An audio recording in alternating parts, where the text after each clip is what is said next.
எங்களுடைய சபையில் ஒரு 10 ஆண்டுகளுக்கு முன்பாக ஒரு ஏழை தாய் இருந்தாங்க. அவங்களுக்கு வயது அப்பொழுது 84 வயது இருக்கும்.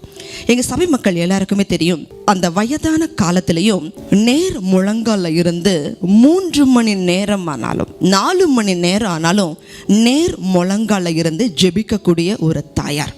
நாங்கள் அவங்ககிட்ட போய் கேட்டது உண்டு, அம்மா இவ்வளவு நேரம் நேர் முழங்கால இந்த வயசான காலத்தில் நிற்கிறீங்களே, உங்களால் எப்படி முடியுது? அப்போ அவங்க சொல்லுவாங்க, என்னால் உட்காந்து ஜெபிக்க தான் முடியாது.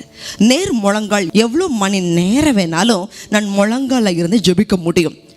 அந்த தாயுடைய சாட்சியை நான் உங்களுக்கு பகிர்ந்து கொள்ள விரும்புகிறேன். அந்த தாய், அவங்களுடைய கணவர் 2வது உலகப் போரில் இராணுவ வீரராக இருந்தவர்.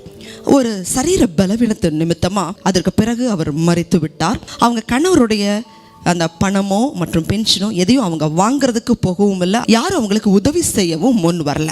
இதுதான் அவங்களுடைய கடந்த கால வாழ்க்கை. ஆனால் அந்த தாயாருக்கோ 5 பெண் பிள்ளைகள். அவங்களுடைய கவலைகள் எல்லாம், எப்படி 5 பிள்ளைகளுக்கு திருமணம் நான் செய்து வைக்க போகிறேன், எனக்கு எந்த வருமானமும் இல்லையே. அந்த தாய் செய்தது என்ன தெரியுமா? அவங்க ஜெபம்.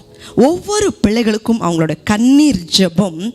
5 பிள்ளைகளுக்கும் தேவனுடைய பெரிதான கிருபையில் ஒரு சிறு பண செலவு இல்லாமல், நகை இல்லாமல் 5 பெண்களுக்கும் தேவனே திருமணம் செய்து வைத்தார். எல்லா இடத்துலையும் என்னை நோக்கி கூப்பிட, நான் உன்னை விடுவிப்பேன், நீ என்னை மகிமைப்படுத்துவா. இதுதான் ஆண்டவர் நமக்கு கொடுக்குற வாக்குத்தத்தம்.